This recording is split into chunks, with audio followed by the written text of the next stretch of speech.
आपण पाहताय दमदार 10। सामाजिक कार्यकर्त्या अंजली दमानिया यांनी बीडमध्ये जाऊन अतिशय आक्रमक पवित्रा घेतलाय।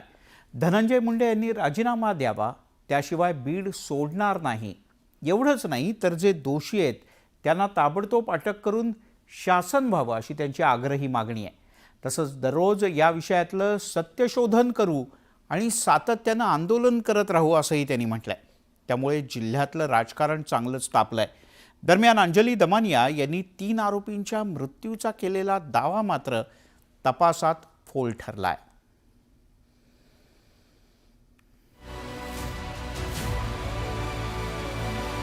सामाजिक कार्यकर्त्या अंजली दमानिया यांनी बीडच्या जिल्हाधिकारी कार्यालयासमोर सत्यशोधक आंदोलन सुरू केले। या आंदोलनाच्या ऐवजी रोज 2 तास सत्यशोधक आंदोलन करून नागरिकांकडून पुरावे गोळा केले जाणार आहेत। धनंजय मुंडे वाल्मिक कराडच्या दहशती विरोधातील पुरावे देण्याचं आवाहन अंजली दमानिया यांनी केले। अजित पवारांची संपत्ती जप्त करण्यात आली होती, पण ती पुन्हा परत करण्यात आली। गुन्हेगारीकरण थांबावं यासाठी लढा सुरू झाल्याचं त्यांनी सांगितलं। धनंजय मुंडेंसारख्या लोकांनी मंत्रिमंडळात राहणं योग्य नाही असंही अंजली दमानिया म्हणाले।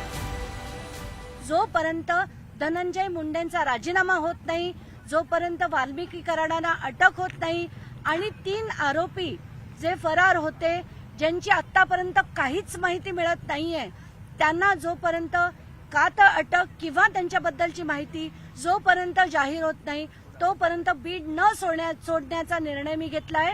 तर रोज 10 ते 12 कलेक्टर कार्यालयाच्या बाहेर आम्ही थांबणार। जे लोक आणून माहिती देतील अशा लोकांकडून माहिती घेऊन तिथे जाऊन तथ्य शोधून एक एक गोष्ट आम्ही बाहेर काढणार। बीडमधील राजकीय वातावरण सध्या चांगलंच तापलंय। शनिवारी सर्वपक्षीय मोर्चा काढून सरपंच संतोष देशमुख यांच्या हत्येचा निषेध करण्यात आला होता। प्रचंड शक्तीप्रदर्शन करत नागरिकांनी त्यांचा रोष व्यक्त केला होता। त्याच्या दुसऱ्याच दिवशी अंजली दमानिया यांनी जिल्हाधिकारी कार्यालयासमोर सत्यशोधक आंदोलनाला सुरुवात केली। दरम्यान बीड पोलिसांनी अंजली दमानिया यांना नोटीस पाठवली।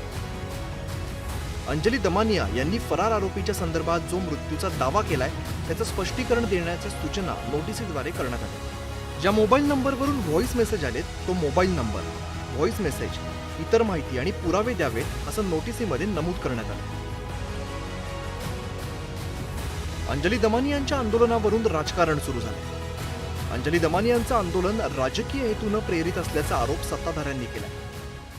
अतिशय स्पष्ट शब्दामध्ये मी कोणाचाही मुलाहिजा ठेवणार नाही आणि ते त्या प्रकाराने स्टेप्स घेत आहेत। आता मला हे मान्य आहे की घटनाच इतकी भीषण आहे की लोकांनी रस्त्यावर उतरणं, भावना व्यक्त करणं यात काही चुकीचं नाही, पण त्यांनी आश्वस्त झालं पाहिजे की देवेंद्रजी कोणाला सोडणार नाही। पण धनंजय मुंडे यांची पहिल्यांदा मंत्रिमंडळातून हकालपट्टी केली किंवा त्यांचा राजीनामा घ्या अशा पद्धतीची मागणी मान्य देवेंद्रजी ठरवतील। सत्यशोधक आंदोलनाच्या माध्यमातून अंजली दमानियांना पुरावे मिळतील का, मिळालेल्या पुराव्यांचा पोलीस तपासात उपयोग होईल का, हे आता लवकरच स्पष्ट होईल।